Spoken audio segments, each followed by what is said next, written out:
Bueno, entonces, decíamos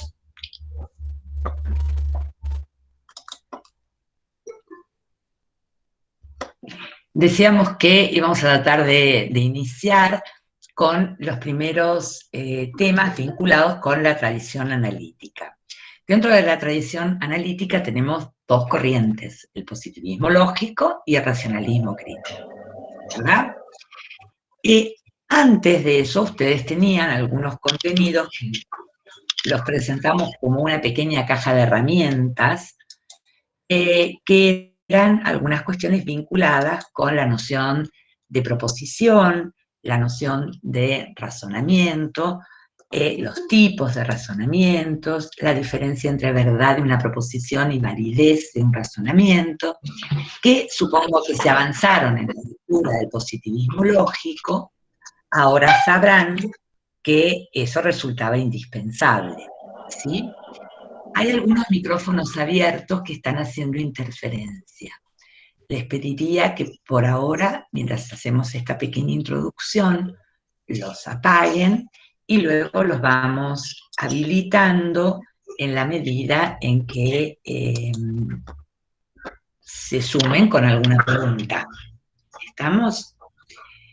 Si acá justamente una compañera comenta esta situación de que hay interferencia con los micrófonos.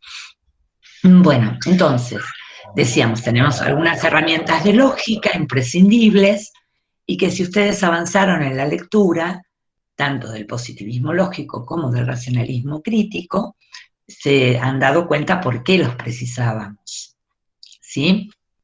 Que realmente resultaban imprescindibles para poder entender las diferencias, las discrepancias que hay entre una tradición y otra, perdón, entre una corriente y otra, dentro de la tradición analítica, ¿sí? Es muy importante que anoten con colores fluo, ¿sí? Que la tradición analítica es explicacionista, ¿sí? Eso es muy importante, para luego poder confrontarla con la otra tradición epistemológica que vamos a ver, la tradición hermenéutica, que es comprensivista, ¿sí? Esa es una divisoria de aguas que ustedes tienen que tener siempre muy, muy claro. Que además trae aparejada otra serie de consecuencias. Uno dice, bueno, esto es muy sencillito, sí, pero atrás trae un montón de otras cuestiones. Al ser explicacionista, consideran que la ciencia tiene como misión explicar y predecir. Y eso se hace a través de leyes científicas, ¿sí? Entonces, como esto es filosofía, nos podemos preguntar, ¿y qué pasa con una disciplina que no construya leyes científicas? ¿Sí? Por ejemplo, ¿qué pasa con la historia? ¿Qué pasa con montones de nuestras disciplinas humanísticas? Bueno, desde la tradición analítica, la consecuencia sería bastante sencilla de afirmar. No son ciencia. Punto. ¿Sí? Así de clarito. A lo mejor, si investigan mucho, si observan mucho, si encuentran regularidades, algún día puede ser que puedan hacer leyes, que puedan explicar, que puedan predecir, y entonces ese día se han transformado en ciencia. Mientras tanto, no lo son, y ya. ¿Sí? Bueno, por supuesto que esta posición tan radical luego es criticada, ¿no? Pero estamos presentando una posición y las consecuencias que esa posición puede traer aparejada en relación con nuestras disciplinas. ¿Sí? Por eso es tan importante la cuestión de que les quede muy claro que son explicacionistas. Y que luego parte de los que dicen no paren, que nosotros también somos ciencia, solo que tenemos propósitos distintos que ustedes, es la tradición hermenéutica con el comprensivismo. Reitero, nosotros vamos a ver solamente algunas corrientes. Luego ustedes van a tener una materia que se llama epistemología, donde van a ver muchas otras, ¿sí? Una materia específica. Acá es solamente una unidad de un programa introductorio. Pero ya con eso empezamos a poder perfilar, ¿sí? ¿Por qué es importante esta cuestión de la epistemología? ¿Cómo nos condiciona o cómo nos marca debates que tenemos que llevar a cabo desde nuestras ciencias de la educación, por ejemplo? ¿Sí? Si hasta acá vamos bien, ya nos empezamos a meter, dejo de hablar y nos empezamos a meter en las dudas que ustedes tengan, ¿sí? Acerca del material de lógica, que dijimos que era como propedéutico para poder entender el positivismo lógico y el racionalismo crítico, yo supongo que puede ser que les hayan surgido algunas dudas. No es una cursada de lógica, por lo tanto no es grave si no les queda absolutamente claro cómo determinar si un razonamiento es válido o inválido. De hecho, no tienen ninguna herramienta para poder determinar eso, ¿sí? Solamente tienen una pista. Y la pista que tienen es que si estamos ante un razonamiento en el cual hemos partido de premisas verdaderas y hemos llegado a una conclusión falsa, entonces inmediatamente sabemos que ese razonamiento es incorrecto. Esa es la única pista que ustedes tienen. Todo lo demás implica lógica que nosotros no vamos a trabajar, ¿sí? Pero sí necesito que les quede claro si la noción de razonamiento, o sea, que es un razonamiento, sí es importante que les quede claro que hay distintos tipos de razonamientos, los deductivos y los no deductivos, y dentro de los no deductivos prestamos atención a los inductivos. ¿Sí? Eso sí tiene que quedar claro. Y que de los razonamientos se dice que pueden ser válidos o inválidos, correctos o incorrectos, pero no verdaderos o falsos. ¿Sí? Verdaderas o falsas son los elementos que los constituyen, o sea, las premisas y la conclusión. ¿Por qué? Porque tanto premisa como conclusión son proposiciones. Y las proposiciones sí son verdaderas o falsas. ¿Estamos hasta acá? Profe, tengo una duda. Sí. Cuando usted dijo de los tipos de razonamiento que hay deductivos y no deductivos, cuando hablamos de no deductivo, no es lo mismo que inductivo. Está dentro de ese razonamiento, ¿no? Claro, los razonamientos no deductivos son de dos tipos, inductivos y por analogía. A nosotros nos interesan solamente los inductivos, pero existen los por analogía también, ¿sí? ¿Por qué nos interesan los inductivos? Porque es la base que utiliza el positivismo lógico para justificar cómo se elabora una teoría científica, una ley científica, ¿sí? Nos basamos en un montón de observaciones en las cuales decimos tal cosa pasa, por ejemplo, este trozo de metal de tal tipo al ser calentado se dilata, este otro trozo de metal al ser calentado se dilata, el tercer trozo de metal al ser calentado se dilata, y así podemos llegar hasta, no sé, 1000, y entonces decimos, bueno, por lo tanto, y ahí nos mandamos la conclusión, todos los metales al ser calentados se dilatan, ¿sí? Ahí nosotros hicimos un salto enorme entre los casos que habíamos observado y la afirmación en la cual decimos que todos, ¿sí? Porque todos es todos. Y todos son muchos, ¿sí? Y todos es casi infinito, porque tenemos que pensar en los metales que existen en este momento, los que podríamos descubrir, los que no estamos en este momento conociendo, pero que son metales, ¿sí? El todos es todos. Entonces, por más que hayamos hecho un montonazo de observaciones, cuando decimos todos pegamos un salto, ¿sí? Agrandamos nuestro conocimiento, podríamos decir. Pero, ¿qué problemita tenemos? El problemita es que perdemos la garantía de verdad, ¿sí? O sea, un razonamiento inductivo, la conclusión de un razonamiento inductivo aumenta el conocimiento que teníamos, pero pierde la garantía de verdad, ¿sí? Mientras que un razonamiento deductivo, la conclusión no agrega información a las premisas, solo la aclara, pero no agrega. Entonces, si estamos ante una forma de razonamiento válida y nuestras premisas son verdaderas, podemos con seguridad deducir una conclusión verdadera.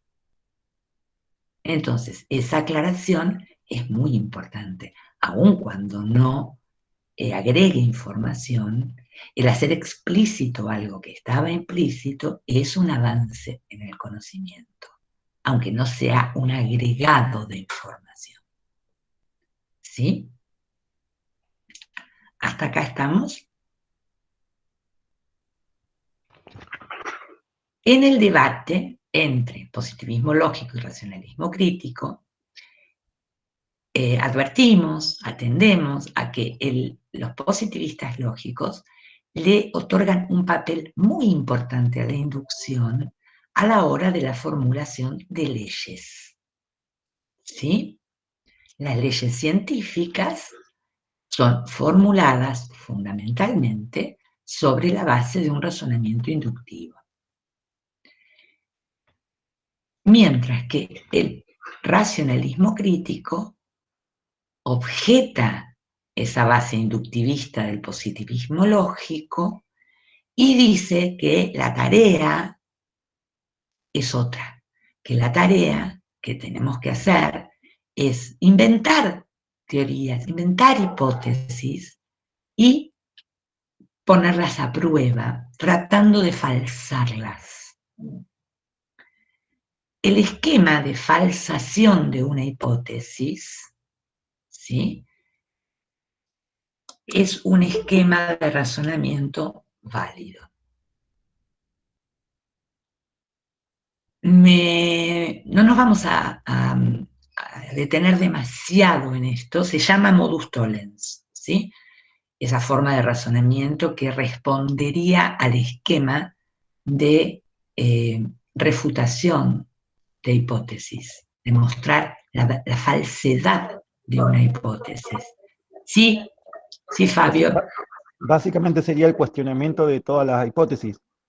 Es decir, sería cuestionar continuamente hasta llegar a un punto verdadero, aunque sea verdadero, seguir cuestionándola.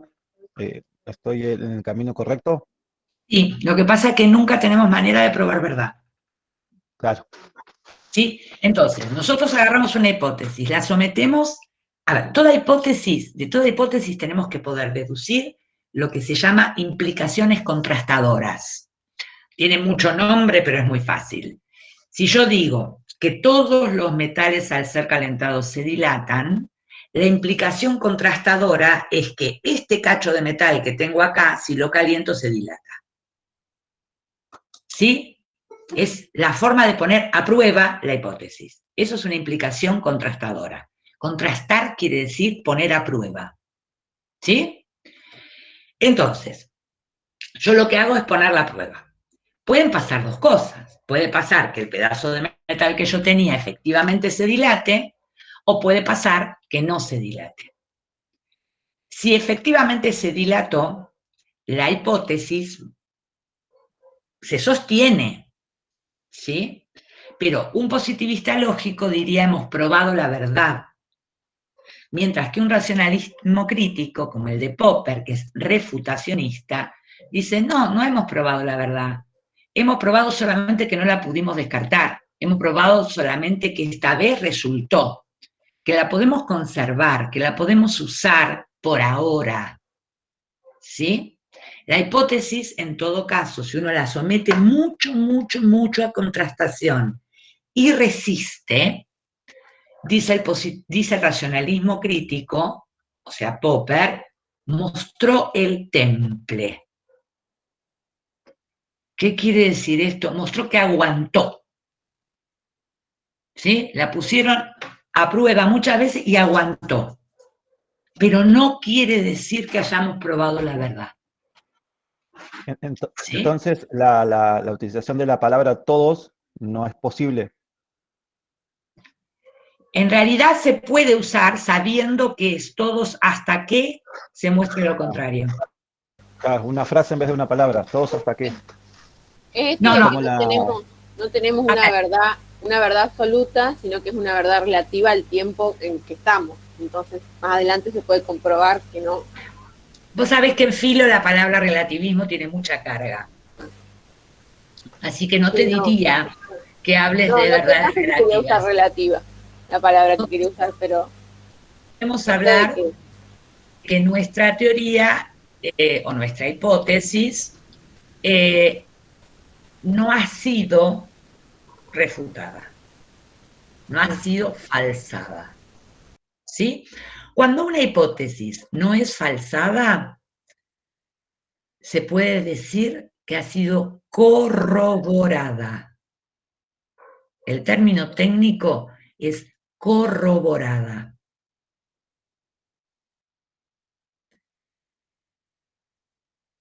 Eso en el positivismo lógico, perdón, eso en el racionalismo crítico, ¿sí? O sea, Popper, sí, Mercedes, Popper.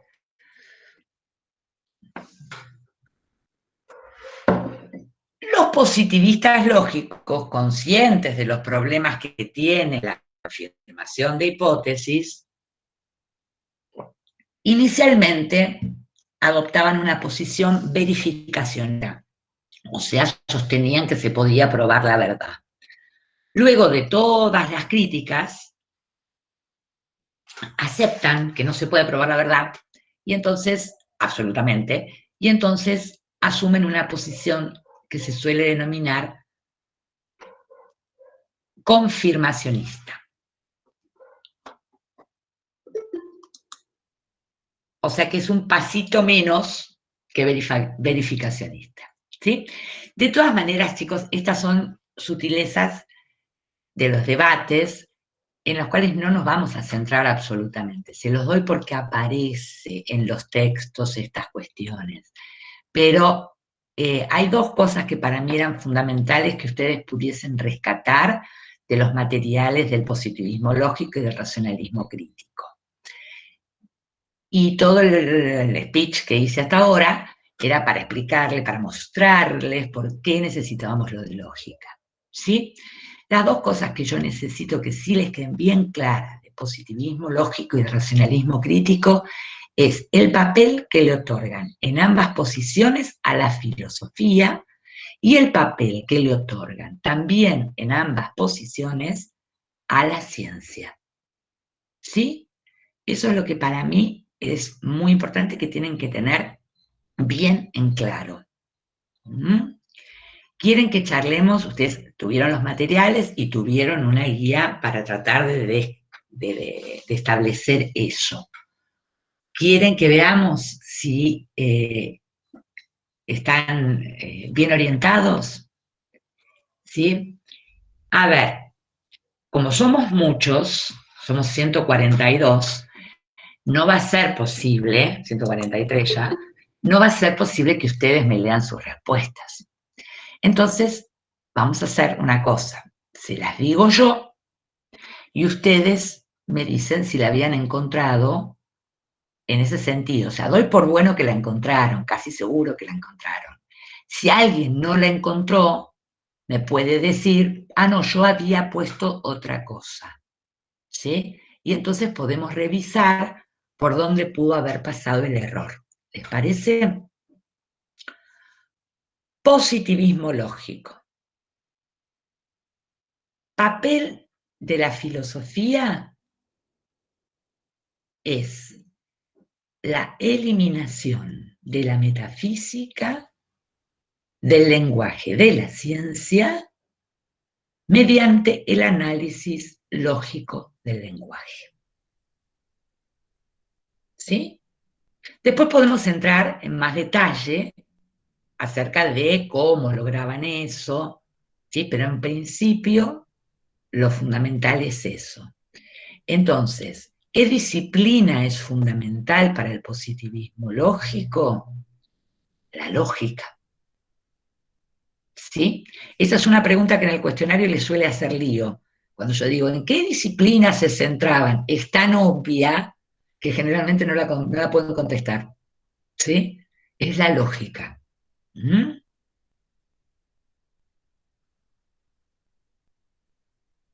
¿Qué papel le otorga a la filosofía el racionalismo crítico? O sea, Popper. La transformación del sentido común acrítico en sentido común crítico a partir de la eliminación de los prejuicios. O sea, les acabo de dar la síntesis. ¿Sí? ¿Anduvieron más o menos por ahí con la respuesta acerca del papel de la filosofía o se habían ido para cualquier otro lado? En el de positivismo lógico sí, y en el de racionalismo crítico no tanto. No tanto, bueno, ubicate en el texto de Popper que ustedes tienen para leer, que se llama ¿Cómo veo a la filosofía?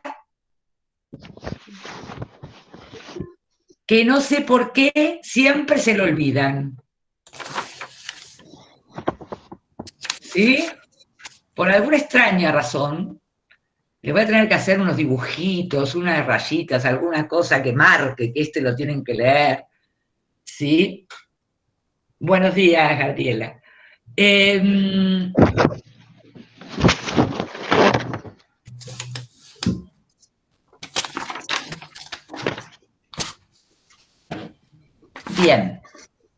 ¿Alguien hasta acá, tiene alguna duda gigantesca que dice, no, yo había puesto cualquier otra cosa? Y está convencido de que su respuesta era buena, ¿no?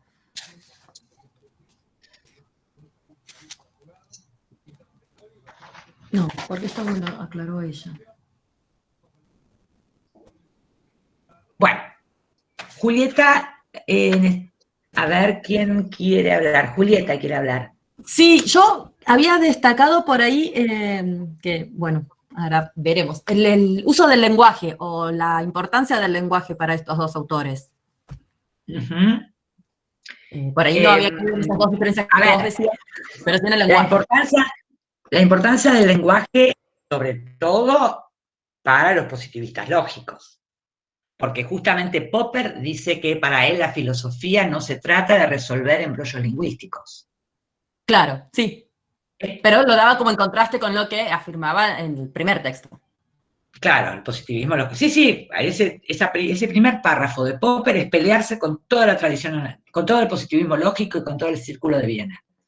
Sí, en 4 palabras se distinguió. Dijo, yo con esa gente no tengo nada que ver. ¿Sí? ¿Esto por qué? Porque como eran parte de la misma tradición, hubo quienes lo interpretaron en una línea similar a la del positivismo lógico. Y él trataba de despegarse, ¿sí? De decir, lo mío es otra cosa. ¿Está? Bueno, entonces, a ver, si quieren que ahondemos un poquito en ambas cosas, mínimamente, exacto, Laura. La filosofía profesional, dice Popper, tiene que ubicarse hacia las acciones prácticas de la gente y de su vida, no a embrollos lingüísticos. Sí. De hecho, acá encontré el de Popper, que es re lindo ese texto, es cortito, y dice, me encanta porque él dice todo lo que no es la filosofía. Sí. Eso me gustó. Y pero después dice todo lo que sí. Claro, sí, después dice, pero es como que empieza rechazando, o así lo interpreté yo, ¿no? Sí, empieza a explicar, oponiéndose al positivismo lógico, diciendo, de esto que trata esta gente no se trata la filosofía. Y después dice en la parte, en el apartado séptimo, 7, dice que todos somos filósofos, eso me encantó. ¿Te Eso me gustó? gustó mucho, porque yo creo que todo el tiempo lo estoy haciendo. Bueno, Popper justamente lo que dice, sí, que claro, que todos somos filósofos, pero el tema es que muchas veces esa filosofía que hacemos la hacemos sin salir del sentido común acrítico, y que es muy importante lograr el sentido común crítico, o sea, hacer la crítica de los prejuicios. Él da 3 ejemplos de prejuicios filosóficos, pero no son los únicos, ¿sí? Pero si uno los piensa y los analiza, son prejuicios que solemos tener, ¿sí? Que nos solemos manejar con esos prejuicios. ¿Cuántas veces dejamos de escuchar la posición de alguien, lo que está diciendo alguien, porque lo ubicamos en determinado posicionamiento ideológico, o en determinado posicionamiento de clase, o en determinado rol, y entonces directamente, en lugar de analizar lo que está diciendo, decimos, ah, este dice eso por tal cosa. ¿Sí? Otro Sea lo que de sea. los que me... Ay, discúlpame. Sí, sí. Otro de los que me gustó de esos prejuicios que vos estás mencionando, esto de echarle la culpa a alguien siempre. Sí, la También. teoría conspiratoria de la Eso, sociedad. la teoría conspiratoria. Sí, Y es verdad, sí, sí. no nos damos cuenta y lo hacemos. Sí. O sea, todo el mundo, o sea, es como que uno no se hace cargo, ¿no? Está genial. Está bueno, está muy bueno. Bueno, entonces volvamos un cachito hacia el positivismo lógico primero. El rol de la filosofía, dijimos, era la eliminación de la metafísica del lenguaje de la ciencia por medio del análisis lógico del lenguaje. ¿Sí? Y esto lo hacían básicamente a partir de recordar, ¿sí? No lo inventan ellos, recordar que las proposiciones se dividen en analíticas y sintéticas, ¿sí? Que las sintéticas o empíricas, no importa cómo le llamemos, para establecer su verdad o falsedad, tenemos que contrastarlas con el mundo, ¿sí? Tenemos que ponerlas a prueba empíricamente, por observación o por experimentación.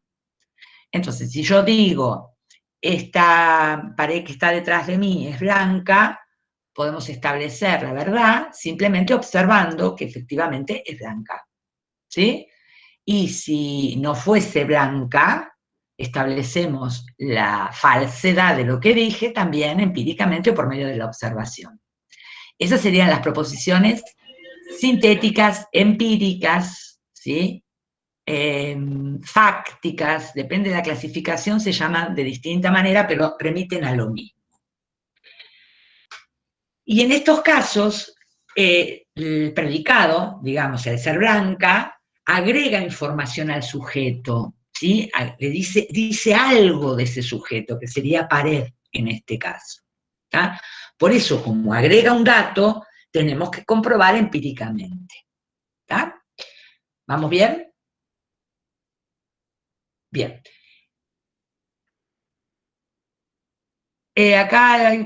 Ahora contesto a Carla cualquier cosa, si se me va, Carla Méndez, si se me va, después lo retomamos. No sé qué quisiste poner con esa pregunta, por eso no te la puedo contestar ya. Esperemos un segundito. Terminemos con positivismo lógico. Decíamos, la segunda forma de las proposiciones son las analíticas, o le llama EAR tautológicas. Sí, a mí no me gusta la clasificación de tautológicas, pero no importa. A EAR lo tiene sin cuidado si a mí me gusta o no me gusta. Pero es más general decir analíticas. Las analíticas, su verdad o falsedad se establece a partir del análisis del significado de los términos que la componen. O sea, no tengo que ir a la experiencia. Lo que tengo es que analizar el significado. Entonces, si yo digo, todos los triángulos tienen 3 ángulos internos, yo no necesito ir a hacer una encuesta a todos los geómetras y que me digan si efectivamente los triángulos con los que yo trabajo, todos tienen 3 ángulos internos. ¿sí? No hace falta eso. No hace falta dibujar triángulos y contar 1, 2, 3, que sería de experimentación.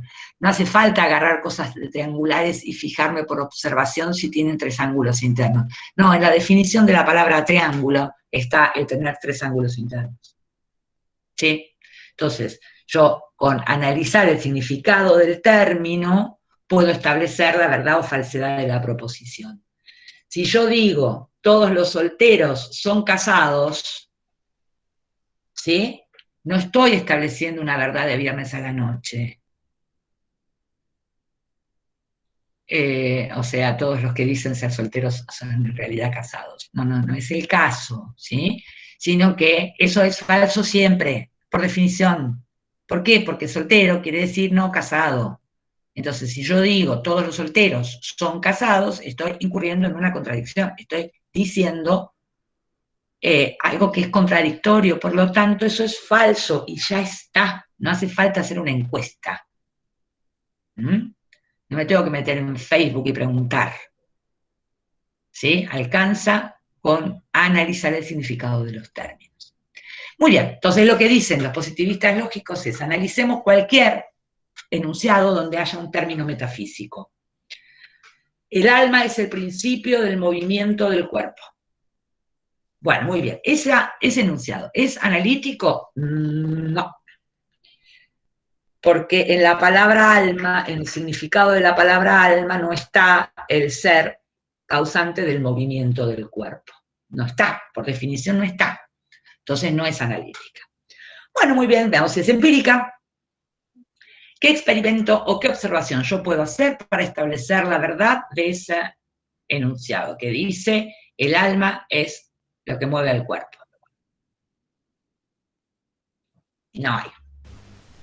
Tampoco. No hay forma de ponerlo en experiencia, en hacer una observación y pensarlo porque el alma no se ve, y una experimentación tampoco, por lo tanto no es tampoco sintética. ¿Y qué dice entonces un positivista lógico? Bueno, el problema es que como tiene un término metafísico, lo que es metafísica. Y si no es sintética y no es analítica, no es proposición. Es una pseudo proposición. Es algo que parece una proposición, pero no es. Y no es verdadera o falsa, porque las proposiciones sí son verdaderas o falsas. Esto no se puede establecer si es verdadero o falso. ¿Por qué? Porque es un sinsentido. Y de un sinsentido yo no puedo establecer verdad o falsedad. ¿Sí? ¿Estamos bien? Sí, entonces sería metafísica. Claro. Y por lo tanto tiene que ser eliminada del lenguaje de la ciencia. Así de simple. Eliminarlo del lenguaje de la ciencia. Por eso hablaban un autor que relacionaba la metafísica con poetas. Pero peor que los poetas.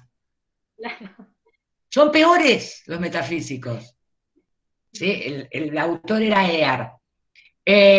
Porque los poetas no pretenden describir el mundo, no pretenden que sus enunciados sean verdaderos o falsos. Solo pretenden transmitir emociones y en todo caso generar emociones, pero no pretenden hacer una teoría científica. El poeta la tiene re clara, ¿sí? El religioso lo mismo. El religioso puede tener su acercamiento a la divinidad, pero no pretende hacer una teoría científica. El problema es que el metafísico pretende que su teoría sea verdadera. Y cuando las palabras metafísicas se meten dentro de la ciencia empieza a no tener cómo probar esas teorías. Bueno, lo que tiene que hacer es eliminarlas. Por eso tampoco se la considera una rama del conocimiento. Claro, claro. Acá Euge me dice, yo me quedé con que la cuestión central, que las diferencias entre sí, es la perspectiva desde la cual piensa en la relación entre el sujeto y el objeto de conocimiento. No te entendí, Euge. No sé qué querés decir con esto.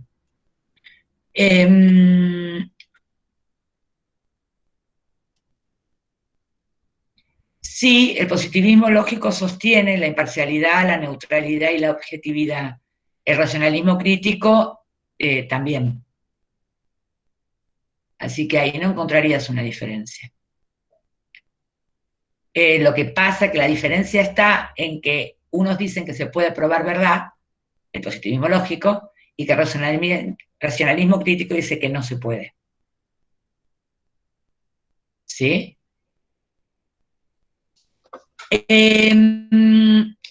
Carla Méndez. Carla Méndez me pone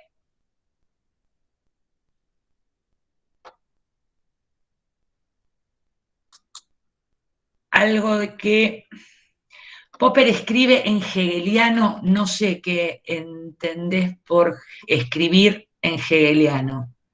Si podés activar el micrófono.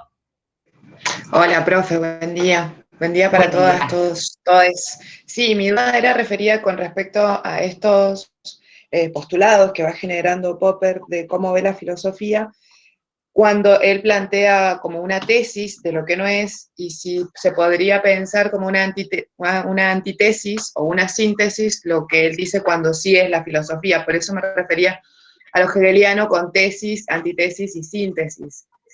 Porque no me queda como muy claro todavía. No, Popper simplemente no te enrosques nada. Popper no es hegeliano, para empezar.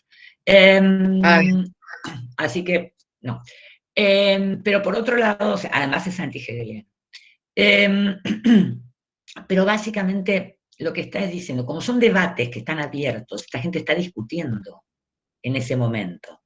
Entonces, como a Popper, muchos lo querían meter dentro del positivismo lógico, sobre todo dentro de la Escuela de Viena, él arranca este texto poniendo los puntos sobre las IES, limpiando el territorio, diciendo yo con esta gente no tengo nada que ver. ¿Sí? La filosofía para mí no es lo que dice esta gente, ¿eh? Para mí la filosofía tiene un papel en sí misma, para mí la filosofía no tiene que ser un instrumento, una herramienta, no tiene que estar al servicio de la ciencia. La ciencia tiene su tarea, la filosofía tiene la suya y son independientes. Y luego una rama de la filosofía, que sería la epistemología, puede ocuparse de reflexionar acerca del alcance del conocimiento científico. Pero la filosofía no se reduce a la epistemología. La filosofía tiene mucho para decir en otras esferas que nada tiene que ver con la ciencia. ¿Sí? Más o menos es eso lo que dice. ¿Ahora te queda un poquito más claro? Sí, ahora sí. Bueno, listo. Gracias. Bueno, más o menos explicamos Popper también, ¿sí?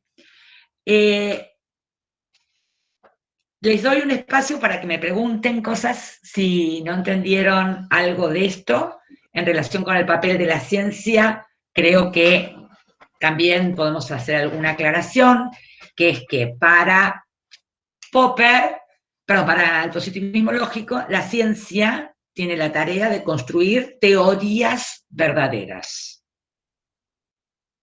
¿Sí? Y el conocimiento científico avanza, hay progreso en ciencia, en forma acumulativa y lineal. ¿Sí? Las teorías de hoy son el suelo para poder construir teorías mejores mañana.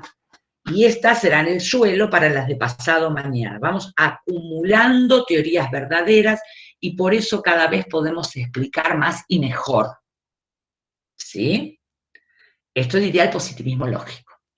El racionalismo crítico dice, no, la teoría de la ciencia debería ser hacer buenas hipótesis falsables. ¿Sí? Y entonces, cuando hemos eliminado muchos errores, seguramente estamos más cerca de la verdad, aun cuando no podamos probarlo, porque no hay un método para probar verdad. Sí hay método para probar falsedad, pero no método para probar verdad. Entonces, lo que hacemos es avanzar. El conocimiento científico progresa, pero no progresa por acumulación de verdades, sino que progresa por ensayo y error. Vamos eliminando teorías falsas y construimos otras que las volvemos a someter a prueba, que probablemente expliquen más que la anterior, ¿sí?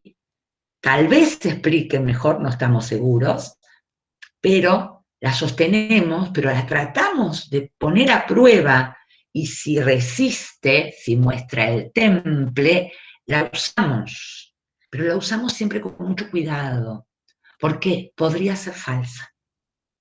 ¿Sí? Y de hecho, sí, con la mayor probabilidad es que todo el enorme caudal de teorías científicas que hoy consideramos verdaderas, lo más probable es que dentro de 50 o 60 años se muestren falsas.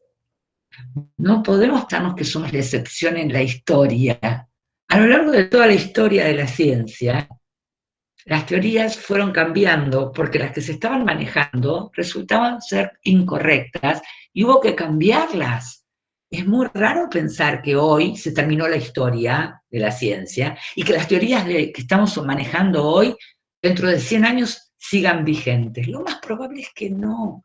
Lo más probable es que de acá a 100 años la evolución del conocimiento científico sea tan enorme, tan gigantesca, que se demuestre que las teorías que hoy creíamos verdaderas no lo son.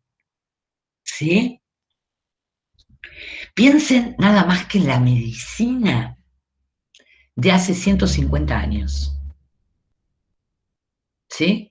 Cuando no se conocía el papel de las bacterias, cuando no se conocía el papel de los virus, donde no se conocían, no se podía hacer una operación de apendicitis. Ya no hablemos de un implante cardíaco, ya no hablemos de un trasplante de pulmón. ¿Sí? Simplemente no se veía cómo analizar un estudio de sangre. Ni siquiera un análisis de sangre existía hace 150 años. Y sin embargo, los médicos consideraban que sus teorías eran correctas, las que tenían. ¿Sí? Bueno, supongo que dentro de 150 años nos van a mirar como si fuéramos personas de las cavernas por no haber podido dar respuesta al coronavirus. ¿Sí? Muy probablemente, dentro de 150 años, se sepa con certeza que es un virus y cómo evitarlo. ¿Sí? Además de lavarnos la mano, mantener una distancia. Sí, el tema de la teoría de medicina me hizo acordar el tema de la lobotomía, que se creía que solucionaba problemas neurológicos, ¡Claro! en realidad transformaban a gente en vegetales. En plantas. Claro. Sí, sí. Claro. Bueno, lo que pasa es que estamos acostumbrados a creer que este momento histórico es el que tiene la posta. ¿Sí? O sea, las teorías que tenemos ahora, estas son verdaderas. No, chicos, es lo mejor que tenemos, sin ninguna duda, ¿eh? Si yo tengo una apendicitis, quiero que me atienda un médico, no, y si es posible, un cirujano. Y si es posible, que me operen, si hace falta, ¿sí? En un quirófano y con anestesia. ¿Sí? Entonces, no estoy planteando en lo más mínimo una crítica a la ciencia. No, la ciencia es, dentro del conocimiento, la mejor herramienta que tenemos. Pero lo que no tenemos es que pensar dogmáticamente. No tenemos que ubicarla en el lugar que antes ocupaba la religión. ¿Sí? No es la que da respuestas a todos los problemas, respuestas definitivas e incuestionables. No, el investigador científico en general tiene una actitud muy humilde acerca de su trabajo. Sabe que sus teorías puede ser que no sean verdaderas del todo, sabe que las está poniendo a prueba, sabe que puede aparecer otro investigador que le demuestre que sus teorías no eran del todo correctas y que tenga que reformular partes. ¿Sí? El científico sabe eso y así trabaja en general. Los que creemos en forma casi dogmática en la ciencia somos justamente los no científicos. ¿sí? Porque hemos entrado en una cuestión epocal de que para vendernos, como decíamos el otro día, un yogur, ¿sí? Te dicen que está científicamente comprobado, que no sé qué efecto tiene. Para venderte un shampoo te dicen que está científicamente comprobado que te hace no sé qué en la raíz del pelo y que te deja fantástica las puntas. En lugar de decirte simplemente que está comprobado, que lo han mostrado, que muestran después, después que te lavaste el pelo, qué lindo que te queda, ¿sí? ¿No? Como el parámetro de la verdad, es decir, está científicamente comprobado. Yo me imagino a los científicos, cuando escuchan eso, se deben descostillar por el piso de la risa. ¿Sí? Te van a preguntar, ¿qué quiere decir científicamente comprobado? ¿Con qué método? ¿Con el método de las ciencias naturales? ¿Con el método de las ciencias, con cuáles de los métodos de las ciencias naturales? ¿Con la nanotecnología? ¿Con cuál de todas esas cosas? ¿Sí? Porque hoy es gigantesco el conocimiento que existe por detrás de una teoría y detrás de un experimento. Imagínense en este momento con el tema de la búsqueda de las vacunas que están haciendo las cadenas para poder establecer de qué manera se puede hacer distintas formas de vacunas, unas con el virus, dicen muerto, pero como los virus no están vivos, es difícil, no son seres vivos, es difícil hablar de muerto, pero bueno, es un lenguaje ya que nos excede, ¿sí? Entonces nos lo explican más sencillito y nos dicen con virus muerto. Otras no, otras con otro tipo de cadenas enzimáticas y de otras naturalezas que desconozco y que prefiero no hablar. Me piden acá si puedo repetir el papel que le otorga el positivismo lógico a la ciencia. Si construir teorías verdaderas.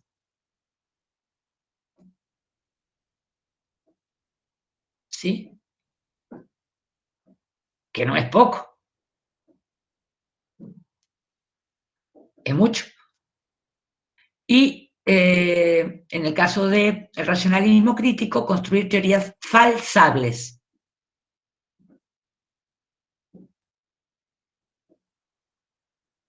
¿Sí?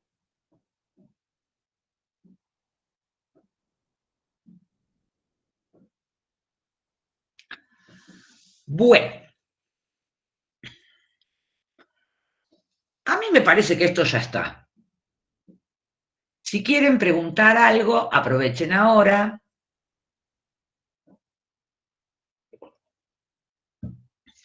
Sí, sin duda el tema de los... ¿Qué quiere decir que sea falsable?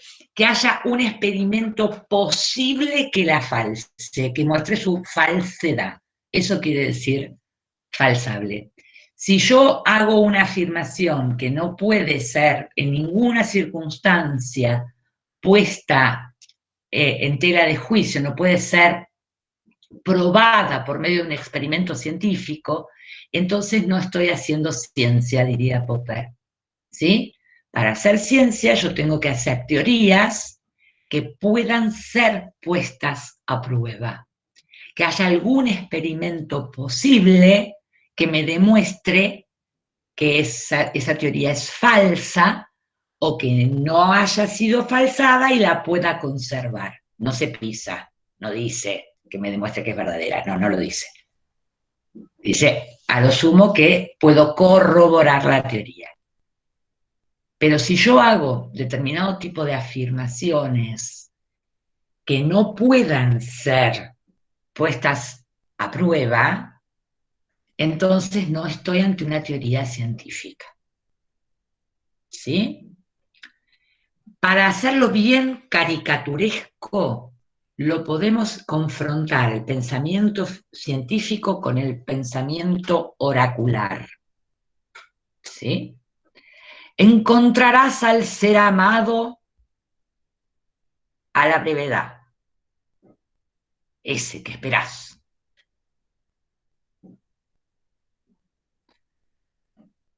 Pasa un año, pasa 2, vas y te quejas, ¿viste? Che, vos me dijiste que iba a encontrar al ser amado a la brevedad. Es que no, con la ansiedad no se puede. ¿Viste? Estás tan ansiosa que no lo encontrás. Si que es 2 años en la vida de una persona, espera, te esperaste 20 y vas y te quejas. Y decís, che, pasaron 20 y no lo encontré. Es que tanto ansiedad que tenías, ¿sí? Seguro que pasó por tu vida, pero lo dejaste ir. Lo dejaste ir. Bueno, ese tipo de afirmaciones son justamente las que Popper dice no entran dentro del conocimiento científico, porque no hay una observación o una experimentación posible que ponga en tela de juicio, que pueda mostrar la falsedad de la afirmación. ¿Sí? El tema es que hay montones de disciplinas científicas, no el oráculo, no la pitonisa, no la que te lee la mano, ni la que te tira las cartas, no, esas no, sino los que se autodenominan científicos, que en realidad el tipo de afirmaciones que hacen son más parecidas a las del oráculo que a lo que debería ser la ciencia. ¿Sí? Bien. Claro, el horóscopo decían acá. Sí, sí. Fer, ¿qué término es el que no comprendes ver? Bien, Fer Bris. A ver, no, ya está, ya me dijo que sí. Podemos afirmar que gran parte de la metafísica surge de aquello que desde el positivismo lógico no se puede comprobar y desde el racionalismo crítico no se puede refutar. Sí, sí, podría ser. Lo que pasa que es importante tener en cuenta que mientras que el positivismo lógico, al no poderse comprobar, considera que no tiene sentido y que debe ser eliminado, en el caso del racionalismo crítico, no dice que no tenga sentido la metafísica. Lo que dice es que la ciencia se tiene que ocupar de construir teorías falsables, pero él le otorga un papel a todas las disciplinas de la filosofía, cada una en lo suyo, ¿sí? Él no tiene problema con, si el metafísico quiere seguir haciendo metafísica, pues adelante, que siga. ¿Sí? Otra cosa es el filósofo de la ciencia. El filósofo de la ciencia, sí, mejor que no haga metafísica. El filósofo de la ciencia que se ocupe de ayudar a la ciencia a que sus teorías sean mejores. Pero como que le vuelve a abrir la puerta, Popper, a toda la filosofía anterior, mientras que los positivistas lógicos se la habían cerrado en las narices, habían dejado toda la historia de la filosofía fuera, solamente le daban importancia a la lógica. ¿Sí? Y lo que nos quedaba fuera no era solo la metafísica, lo que nos quedaba fuera era la filosofía política, lo que nos quedaba fuera era la ética, era la teoría del conocimiento, era la estética, era todo lo que la filosofía se ocupa. ¿Sí?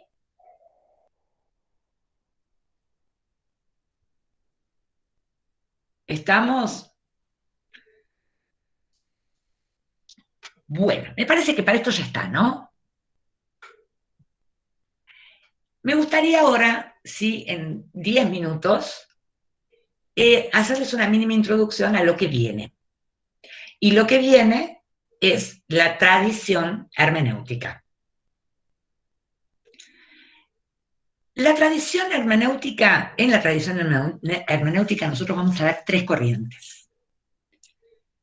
La teoría hermenéutica, no hace falta que anoten porque les juro que en el teórico está, ¿sí?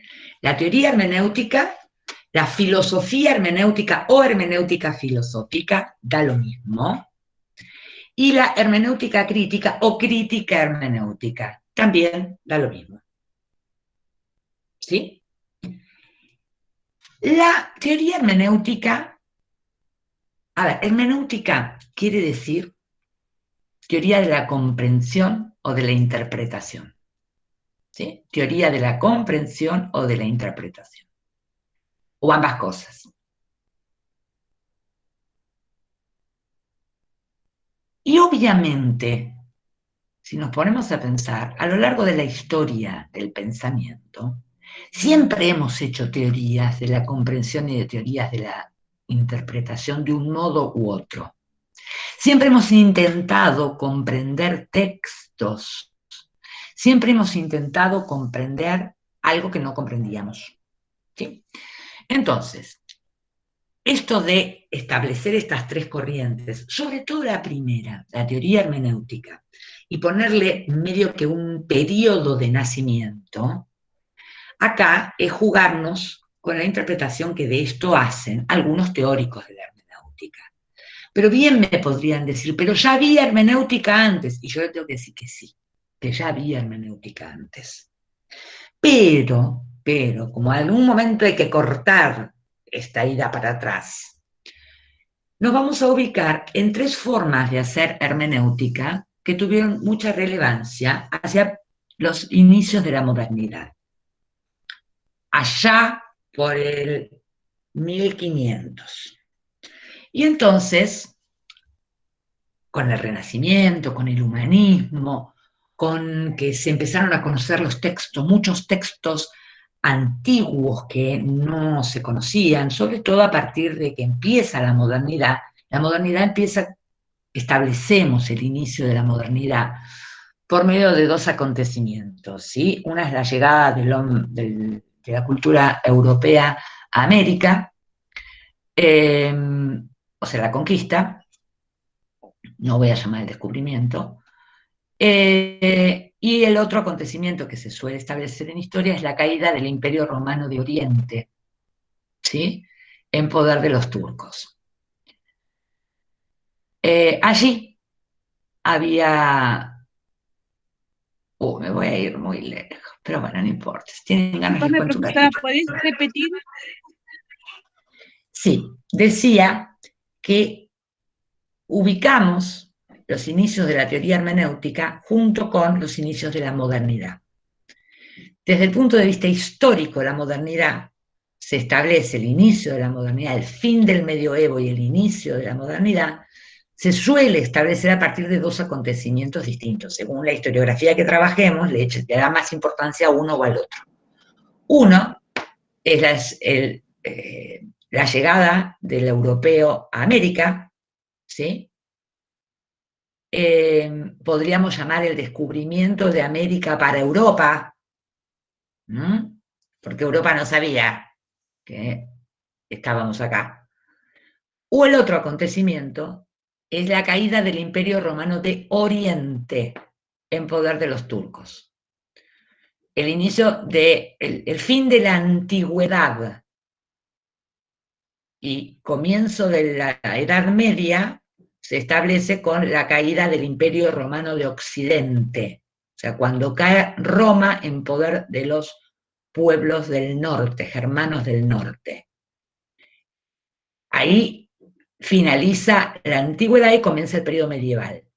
El periodo moderno, o sea, el fin del medioevo y el inicio de la modernidad, se suele establecer o por la llegada del europeo a América o por la caída del Imperio Romano de Oriente, Constantinopla, en poder de los turcos.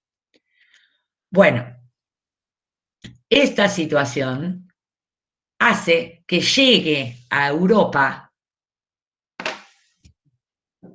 montones de estudiosos, de eruditos, que escaparon de Constantinopla, llevando lo que pudieron de la biblioteca.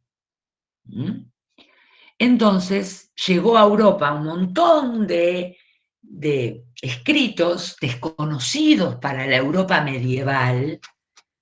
La Europa medieval era una Europa bastante limitada en relación con el conocimiento. Lo poco de conocimiento que había en el mundo cristiano estaba en algunos pocos monasterios y en las pocas universidades que existían, y eran conocimientos bastante limitados.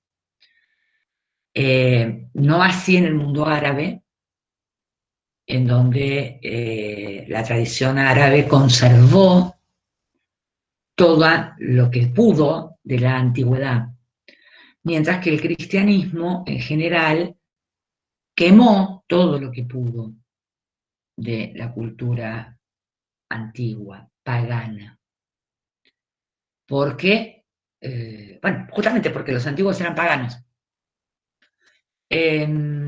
Y entonces no le dieron demasiada relevancia a todo lo antiguo. Bueno, llegar un montón de cosas, pero estas cosas que llegaron desordenadas, llegaron como se pudieron. Y ahí tuvieron que empezar a hacer todo un laburo de filológico, de ordenamiento de todas esas cosas que llegaban y poder establecer el origen de quién era, qué las había escrito, porque algunos llegaban como libros, no con el formato de libros actuales, pero sí como juntos, pero otras cosas llegaron desperdigadas. Así que bueno, un trabajo filológico enorme y además de retraducción, porque buena parte de las cosas que se habían escrito en griego fueron traducidas por los árabes al árabe.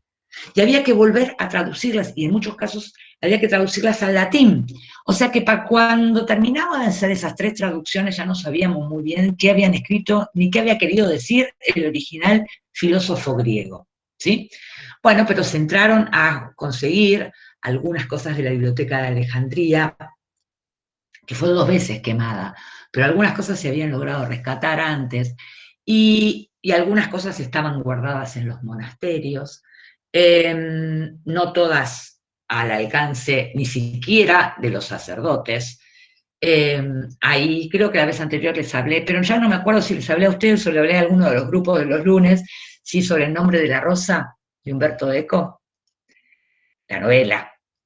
No les dije a ustedes, bueno, no es obligatorio, por supuesto, pero es interesante. Si a alguno le gusta ver esta cuestión de cómo se conservaba el conocimiento, lo poco que había en las bibliotecas y cómo estaba la función de los copistas, ¿sí? Piensen que los libros se difundían a mano, ¿sí? Había que copiar uno por uno. Entonces, bueno, todo eso está muy, muy bien, muy bien contado. Es una novela policial, El nombre de la rosa, de Umberto Eco. Difícil la novela. La novela tiene muchas partes en latín, como no podría ser de otra manera, tratándose de este periodo en donde los cultos solo hablaban latín, y tratándose de Umberto Eco. Pero también está para el que le guste la película, que es muy buena. Durita. Si vieron Vikingos les va a parecer una pavada, pero yo, por ejemplo, tuve mis resquemores, tuve que pasar algunas partes porque me resultaban un poquito fuertes. Por eso no vi Vikingos. ¿Estamos hasta acá? Sí, está la peli, sí. Bien, Nadia dice que la trabajó. Bueno, ahí se ve muy bien esta cuestión de la difusión de los textos, la poca difusión de los textos. Bueno, entonces ahí arranca una de las corrientes que son la prehistoria de la teoría hermenéutica, ¿sí? Que sería la hermenéutica filológica. Por otro lado, en ese periodo también, El nombre de la rosa, Ángela, en ese periodo también se produce el cisma protestante, ¿sí? Venía por un lado el cristianismo estructurado en torno de la Iglesia de Roma, y se produce el levantamiento de determinados grupos, los protestantes, y comienza la crisis del cristianismo, y a partir de allí se dividen católicos y protestantes. Luteranos primero y calvinistas después, y después otros. La Iglesia Anglicana en Gran Bretaña, etc. Todo esto produjo debates muy fuertes teológicos, ¿sí? Porque los debates pasaban por 2 interpretaciones distintas de las Sagradas Escrituras. La interpretación que deshacía la Iglesia Católica, lo que después empezó a ser Iglesia Católica, y la libertad de interpretación de las Sagradas Escrituras que proponía las concepciones protestantes, ¿sí? Entonces, por un lado, se empezó por medio de la imprenta a hacer Biblias, ¿sí? Y a ponerlas al alcance de la gente, y la Iglesia Católica se agarraba la cabeza porque no admitía la libre interpretación de las Sagradas Escrituras por parte de los fieles. Los fieles solo podían recibir la interpretación canónica que diera la Iglesia de esas Sagradas Escrituras. Bueno, esto generó debates teológicos, ¿sí? Entonces se generó toda una corriente de hermenéutica teológica. Entonces tenemos una hermenéutica filológica, una hermenéutica teológica. Pero además empezó a haber debates acerca de la justicia, de las leyes, de si las leyes tenían que ser, como estamos hablando, de la destrucción del orden medieval y el inicio de la construcción de los estados nacionales, monárquicos, todo eso tenía que ser justificado de alguna manera. Entonces había resabios de la ley consuetudinaria de los pueblos anglos y germanos, por otro lado resabios de la ley escrita, la lex escrita romana, o sea, había una mezcolanza importante, y todo eso había que ordenarlo para saber si había ley, y qué era la ley, y cómo organizábamos la ley, y cómo hacíamos cumplir la ley. ¿Cuál era el mayor problema, chicos? Obviamente que el que tenía el poder cambiaba la ley como se le daba la gana, ¿sí?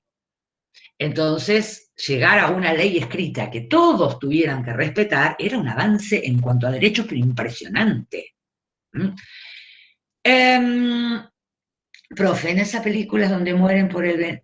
¡Ey! ¡No la spoilees! Mercedes, no sé, ¿cómo se te ocurre? Borren, no lean porque empezó... Yo el final de la novela,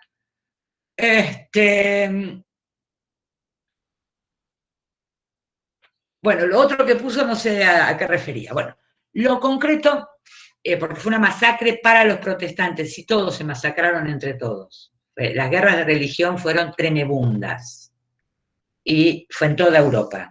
Los cristianos masacraron a los protestantes masacraron a los cristianos. Incluso hubo guerras de religión entre, en realidad no son cristianos y protestantes, son católicos y protestantes. Todos eran parte del cristianismo. Bueno,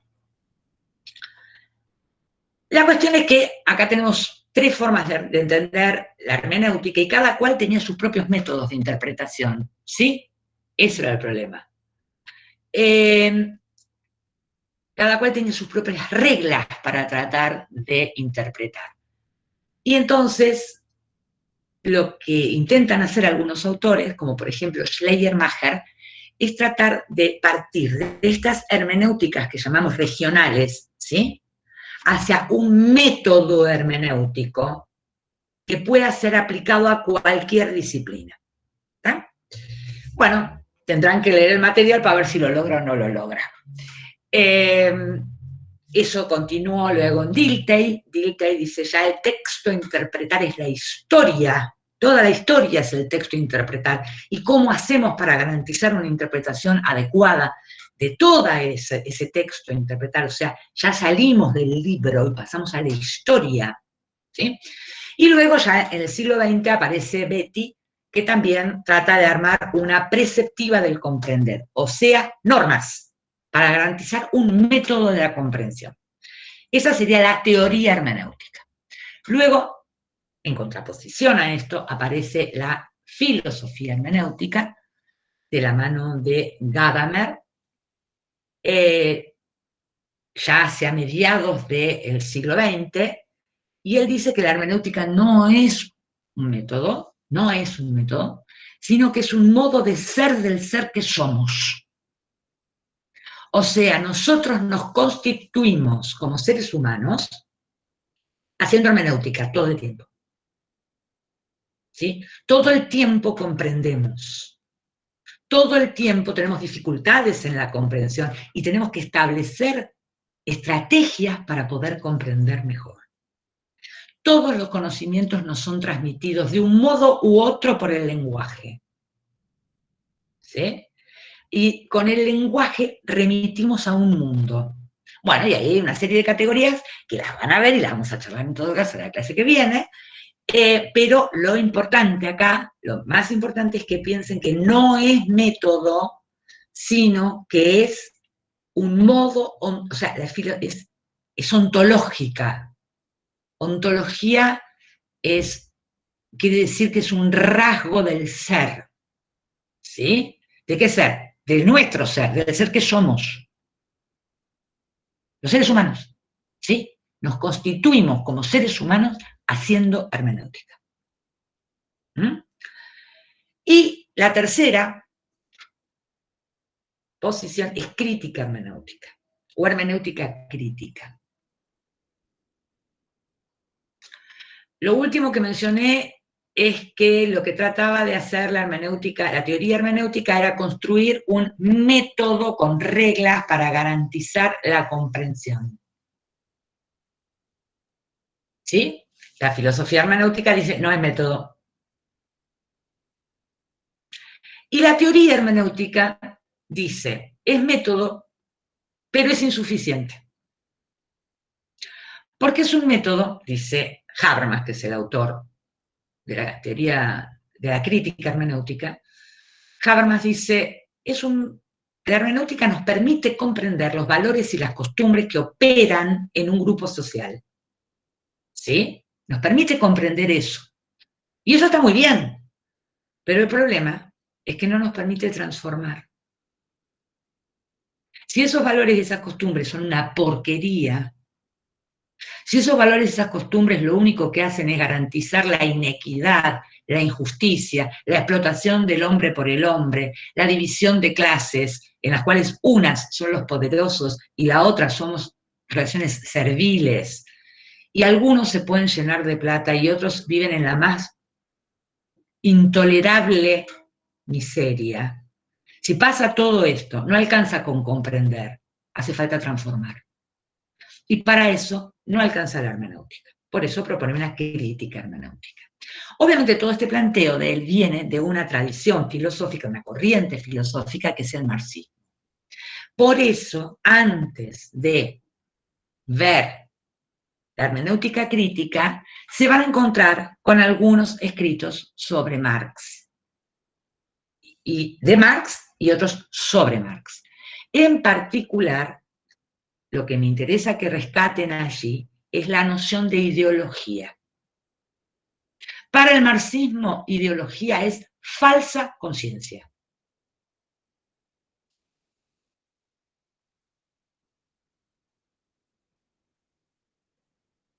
Para Habermas, neomarxista, o sea, nuevo marxista, en parte, ideología es lenguaje sistemáticamente distorsionado. Repito, para Habermas, ideología es lenguaje sistemáticamente distorsionado.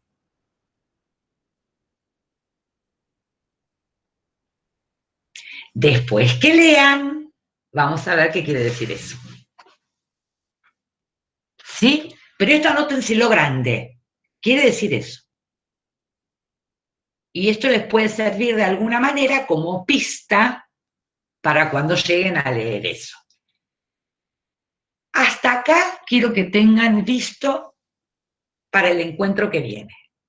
Distribúyanselo por semanas, vayan viendo los teóricos una vez, uno por semana, distribuyan el material de lectura, tienen un mes, no es muchísima, pero préstenle mucha, pero mucha atención al escrito de teórico, porque va a ser la hoja de ruta que van a tener para esto.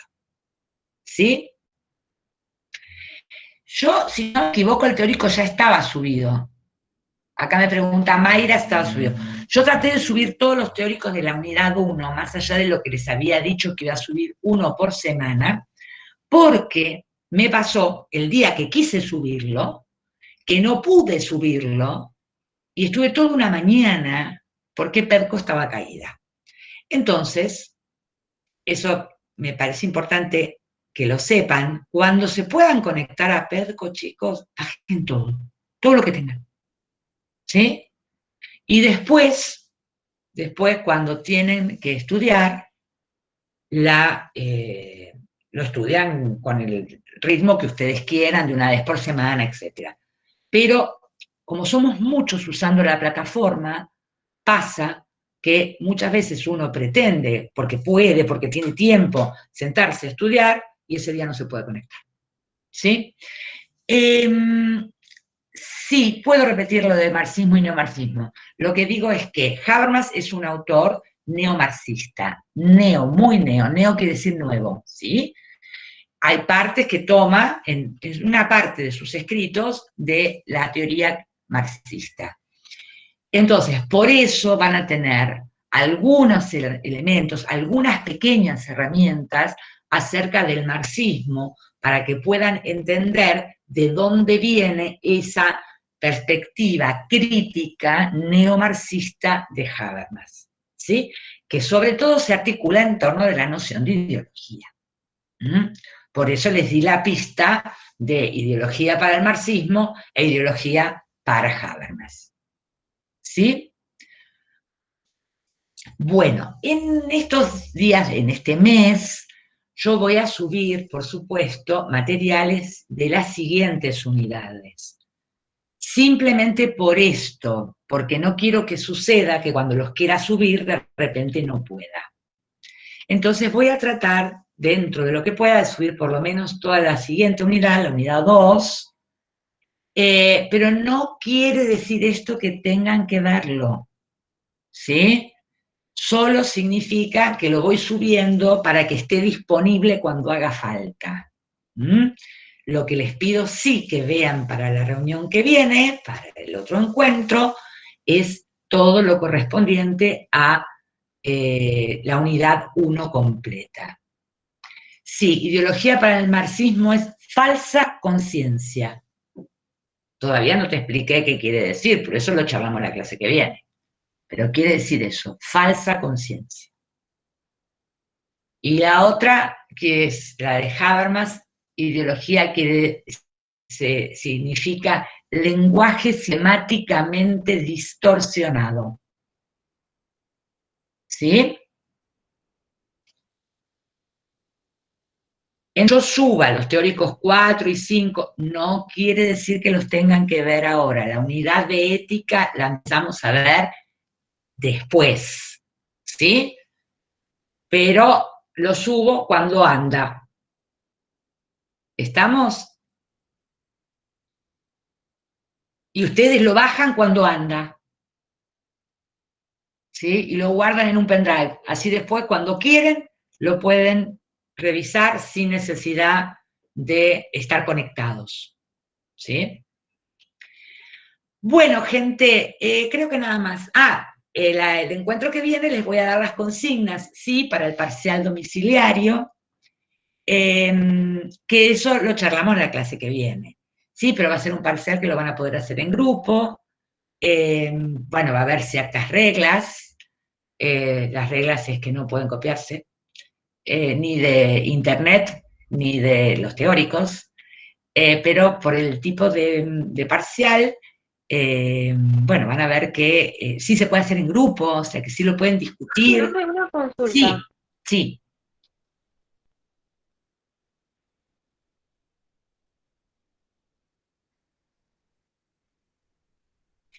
Me preguntan acá sobre el video de esta clase. Yo no lo voy a poder subir porque no lo sé hacer, pero le voy a pedir a Fabi Pérez, ¿sí?, que ella lo suba. ¿Estamos? Porque yo ahora cuando termino, esto sé que queda en una plataforma. Lo que pasa es que yo no tengo el acceso a esa plataforma, porque implica códigos que yo no tengo. Sé que hay otra manera de hacerlo, que es sin subir a la plataforma, pero yo no la conozco. Entonces, para mayor seguridad, le voy a mandar ahora, en cuanto terminemos, un mensajito a Fabi para que ella me haga el favor de rescatármelo de la plataforma de la universidad y colgarlo. ¿Sí? Bueno, Rocío, por eso. Sí, hay gente de Plotier, sé que había un corte programado en Bariloche también, o sea, había varios lugares a donde iban a estar sin luz, Así que por eso vamos a pedirle a Fabi que lo suba en la plataforma. De todas maneras, eso, Lucía, lo charlamos cuando les dé las consignas, todo ahí va a estar escrito, ¿sí? De cuántas personas. No soy muy hincha con las personas, al principio más o menos 4, pero si son 5, no pasa nada. Sí les voy a pedir que no sean individuales, pero para llegar... Sí. Perdón que te interrumpa, soy Agostina y nosotros somos de Chuele, somos 2 chicas solamente, y como que nos cuesta conectarnos para hacer los trabajos con chicos de más lejos. Queríamos preguntar eso, si podíamos, en caso de tener que hacer un grupo, trabajar de a 2. Yo pediría que no, porque siendo 240, si lo hacen en grupos de a 2, yo te voy a corregir en 20 días 120 escritos. Y no llego, bueno, porque además tengo otras 2 materias, ¿sí? Pero, en todo caso, lo vemos el mes que viene. Además es importante que se empiecen a acostumbrar a trabajar con otros. Es muy importante. ¿Y saben por qué es muy importante? Porque a veces el compañero deja, por distintas circunstancias, y cuando uno se queda muy solo, acostumbrado a estudiar con otros, es muy difícil volver a orientarse. A mí me pasó que estudiaba con una compañera, y cuando la compañera, por circunstancias propias, lo decidió dejar, me sentí muy abandonada durante mucho tiempo y me costó muchísimo volver a enfocarme. En cambio, yo veo que mis hijas hicieron sus carreras estudiando con distintos grupos en distintas materias, y si alguno dejaba no pasaba nada, porque estaba el resto que sostenía, ¿sí? Así que es bueno que se acostumbren a trabajar con más gente. Una consulta. No, ahora no voy a hablar nada del parcial, todo eso va a estar en la clase que viene. Es domiciliario, chicos, o sea que van a tener un mes para hacerlo. ¿Sí? Acá hay gente que está pidiendo sumarse al grupo. Había un link arriba de todo en el chat, ¿sí? A donde se podían, para poder subirse al grupo que ustedes tienen de WhatsApp. ¿Sí? Sí. Alguien quería hacer una pregunta y me interrumpí. ¿Qué? No, era sobre el parcial, que se me había cortado la interferencia y no entendí lo de grupal. Todo está en las consignas del parcial cuando se las entregue. Se las voy a subir a Perco, así que las van a tener ahí en un PDF, todas escritas, no van a tener lugar a dudas, no va a haber ningún problema. ¿Sí? Obviamente, si tienen alguna duda de la consigna, la podemos charlar en cualquiera de los horarios de consulta después de que se las dé. ¿Sí? Nos estamos adelantando más de un mes. Así que hay tiempo para eso. Si hay preguntas teóricas, las vemos. Y si no, nos vamos despidiendo. Gracias, profe. Buen fin de semana. Bueno, gracias a ustedes. Gracias igualmente. Gracias, profe. Nos vemos. Gracias, profe. Muy Chao, amable. chao. Hasta luego. Chao, profe. Voy a dar como para dejar de grabar. Gracias, chao. Muchas gracias. Buen fin de. Chao, chao. Nos vemos cuando quieran, o los lunes o el próximo sábado.